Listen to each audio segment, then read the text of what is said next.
Let's take a look at the chart action for Bitcoin. Okay, so here is what we were looking at in yesterday's video. I was watching this top resistance right here, and I was watching this uptrend going up like this.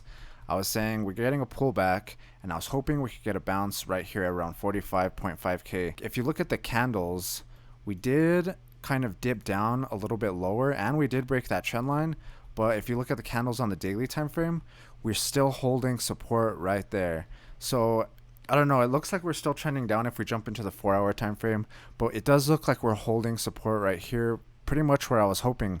So let me show you the other things that I was watching. If we jump into the 4-hour time frame, we still have a downtrend in my opinion. We have resistance, resistance, and then resistance right here, and it looks like we're kind of having a little bit of trouble right here. So let's go ahead and draw some trend lines. I was watching this top something like this, and then we had another downtrend something like this, and I was saying we need to break this downtrend, or if we break this downtrend going to the upside, then maybe we can start looking at it like a change in direction.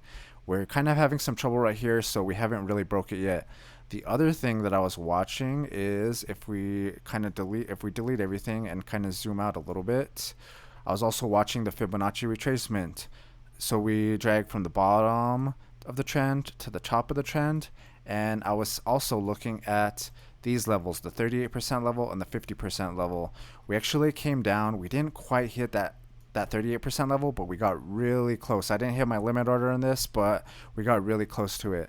So what I'm thinking is I'm watching these the 38% level and the 50% level, and then if we jump over to the daily time frame, we have support right here and support right here, and these are the spots that I'm kind of looking at if we continue to head down. So like I said, it looks like we kind of got a bounce right there on that 38% level, and now we're heading up, but it kind of looks like we're still in a downtrend. So let's go ahead and set up that downtrend something like this.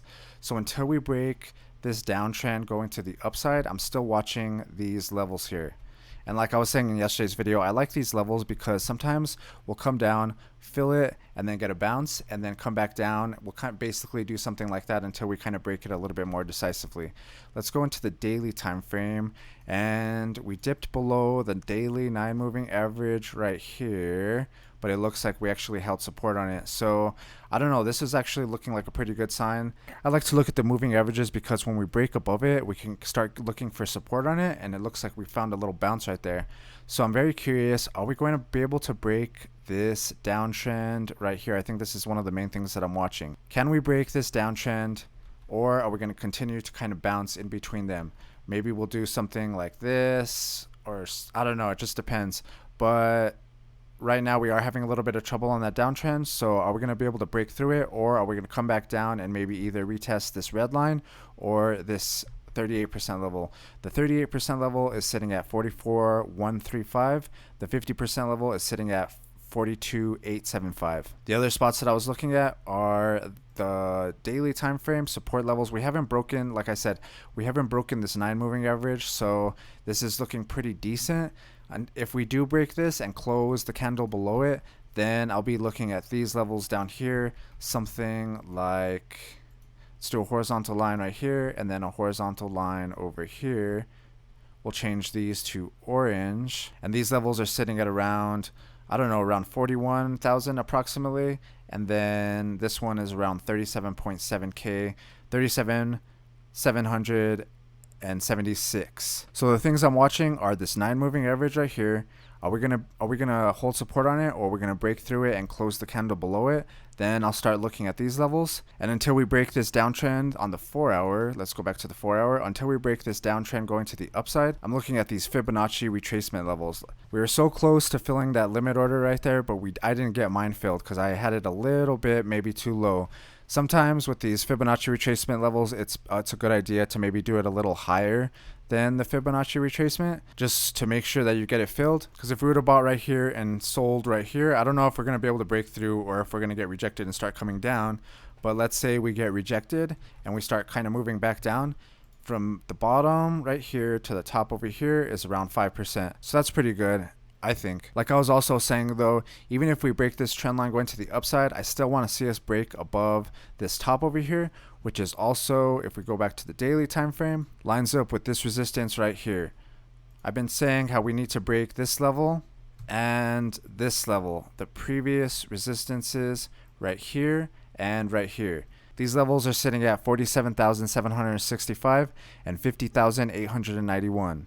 If we do that, then I'll be looking at that target again that I was watching in the last couple videos, where we have a trend line like this on the daily time frame, and then we have a trend line like this, something like that. And I was watching this channel pattern. We got a breakout to the upside, and what I was doing is targeting from the top to the bottom. We drag that to the breakout. Let's go ahead and do that real quick. We have a target from the top to the bottom of the channel, drag this to the breakout, and I was looking at a target of around 53,600, 700, somewhere around there. And like I was saying, I was really hoping that we could get a bounce on that 45 level, 45.5K level, and it does look like we're getting that bounce, at least on the daily time frame.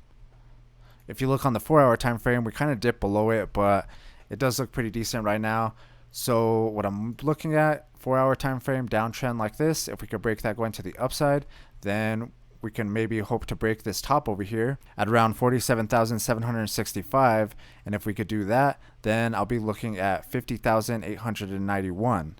And if we could break above that, then I'll be looking at that channel pattern target. And like I said, until we break this downtrend going to the upside, I'm going to be keeping my eye on these Fibonacci retracement levels. We got so close to filling that limit order, but I was off just a little bit. It looks like it came down to around 44,200. And I was looking at around 44,135. So if we want to get bullish, we need to break this downtrend going to the upside, and then we also need to break this top going to the upside as well. Until then, I'm going to keep my eye on these Fibonacci retracement levels, and if we head down even lower, I'll be keeping my eye on these previous supports on the daily time frame. If you're brand new to looking at charts and wondering what program I'm using, check out this playlist right here. It'll help you get set up and follow along with the videos. And if you want to learn more about trading strategies and when I buy and sell, check out this video right here. It's a trading strategies video, and it'll go over some of the strategies I used in this video. Alright, if you guys like the video, hit that thumbs up, and I'll see you in the next one.